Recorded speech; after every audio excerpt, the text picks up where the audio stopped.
Greetings, fellow traders.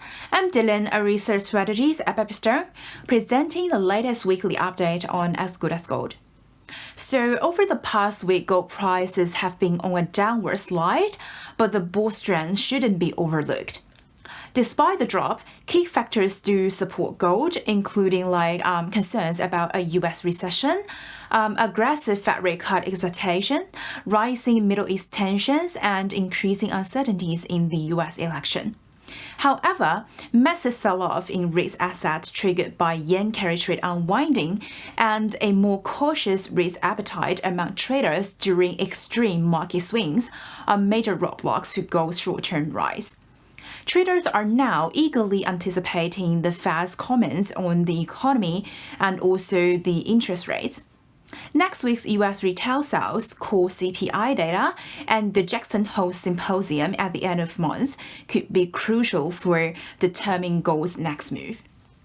Looking at the daily chart of gold against US dollar, prices have been swinging between $23.50 and $24.80 since early July.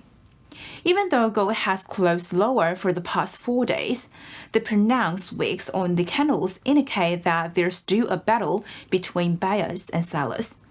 The trading ranges last Friday and also this Monday were notably wide at $67 and $95 respectively. After gold fell below $2,400 yesterday, is now testing the upward trend line from mid-February and moving towards the 50-day moving average. Given that the 50-day moving average provided solid support during the late July dip, if prices confirm to break below the trend line, $23.68 might offer some buffer before gold bears push prices back to $23.52. And if bulls regain control, a successful push through $24.30 could open up further upside potential. Well, despite a $100 pullback from the July high of $24.83 and current selling pressure, I do believe the bullish case for gold remains quite strong. Because fundamentally, after Powell indicated a rate cut in September and somehow shifted focus from inflation to the labor market, the July jobs report showed disappointing numbers. Just 114,000 new jobs added and an unexpected rise in the unemployment rate to 4.3%. Furthermore, the July ISM manufacturing PMI fell to 46.8, which is more contracted. So the Wall Street quickly adjusted its rate cut expectations in response to Powell's dovish stance and a weaker U.S. data, with traders now betting on a 50 basis point cut at the September 18 Fed meeting and a total of 115 basis points for the year. More aggressive rate cut expectations lower the opportunity cost of holding gold, supporting its price. And although the U.S. Services Index for July came in slightly above expectations on Monday, and Fed officials like Gooseby and Barkin tried to calm the market, widespread selling in the U.S. equities and increased treasury buying indicate persistent recession fears. With escalating Middle East tensions and Harris surpassing Trump in predicted polls, along with her recent announcement of the running mate, gold's appeal for traders seeking safe haven assets is likely to grow. Well, even though the fundamentals for gold, including central bank purchases, are quite solid, I think recent global market volatility has been largely driven by yen carry trade unwinding.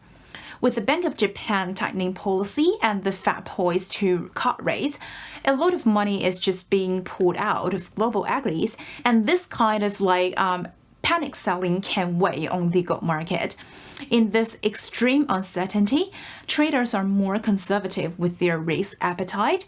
Instead of gold, they are leaning towards buying funding currency or just even holding cash. Overall, despite the impact of yen carry trade unwinding and global risk asset sell-offs, I believe the fundamentals do suggest that gold remains in a bull market. I think next week's U.S. core CPI, retail sales, and the Jackson Hole Symposium at the end of August are key events to watch before the September FOMC meeting. These developments could determine whether gold continues to follow the carry trade unwinding trend or returns to its fundamental-driven path. If core CPI significantly falls short of expectations or even posts a negative month-on-month change, along with deteriorating retail sales and a potential signal from Powell for a front-loaded rate cut in September, the market might turn more bearish on the US economy. This could boost gold and, potentially push prices back to test the $24.83 high. And even if traders lean towards holding cash, the underlying fundamental narrative should support gold staying elevated.